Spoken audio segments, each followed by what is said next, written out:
Ever wondered what makes an action right or wrong? Is it okay to tell a white?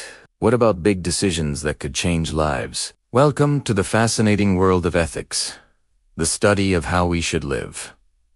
Let's break it down. At its core, ethics is a branch of philosophy that explores moral principles. It's not just for philosophers in ivory towers. It's something we use every single day, whether we realize it or not. To really get a grip on it, we can look at three major theories that have shaped our understanding of morality. First up, we have This one's pretty straightforward.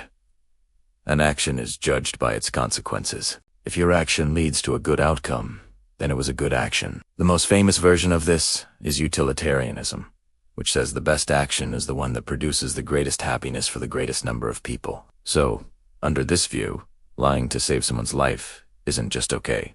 It's the right thing to do because the outcome is positive. It's all about the results. Next, let's talk about deontology. This theory is almost the complete opposite. Deontology argues that some actions are inherently right or wrong, regardless of their consequences. It's all about rules and duties. Think of the philosopher Immanuel Kant, who was a huge influence here. He said we have certain moral duties, like don't lie or don't steal. A core idea is that you must always treat people with respect, as ends in themselves, never just as tools to get what you want. So, from a deontological perspective, lying is always wrong, even if you think it's for a good reason. Your duty is to tell the truth, period. The third major framework is virtue ethics. This one shifts the focus from actions or rules to character. Instead of asking, what should I do? A virtue ethicist asks, what kind of person should I be? This approach,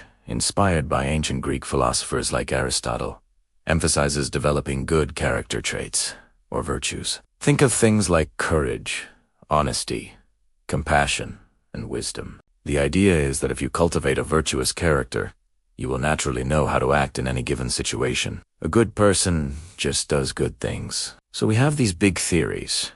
But how do they apply to the real world? That's where applied ethics comes in. This is ethics in action, where we use these frameworks to tackle some of the most complex and controversial issues of our time. We're talking about debates on abortion, capital punishment, and animal rights. But it also applies to brand new challenges, like the ethics of artificial intelligence. How should we program self-driving cars to make life or death decisions? Or what about environmental ethics and our responsibility to the planet? Business ethics, medical ethics. These are all fields where these theories help guide our decisions. Now, let's get even more abstract with metaethics. This is like ethics about ethics. It doesn't tell you what's right or wrong.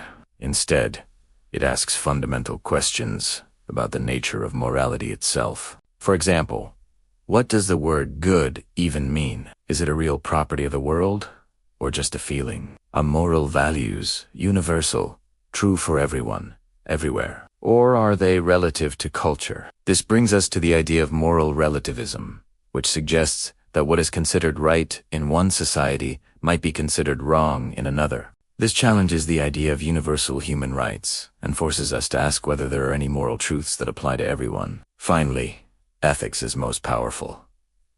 When we face moral dilemmas, those tough situations, where there's no easy, clean answer. You've probably heard of the classic trolley problem. Should you sacrifice one person to save 5? Or consider a doctor who has to decide whether to tell a terminally ill patient the truth, knowing it might cause them immense distress. These aren't just thought experiments. They reflect real-life choices where different ethical principles clash. There's no perfect solution. But by understanding these different ethical frameworks, consequentialism, deontology, and virtue ethics, they gain the tools to think more clearly, more compassionately, and more critically about the choices we make and the kind of world we want to create. So, what do you think? Which ethical theory makes the most sense to you? Let me know in the comments below. Thanks for watching, and if you enjoyed this deep dive, make sure to like and subscribe for more.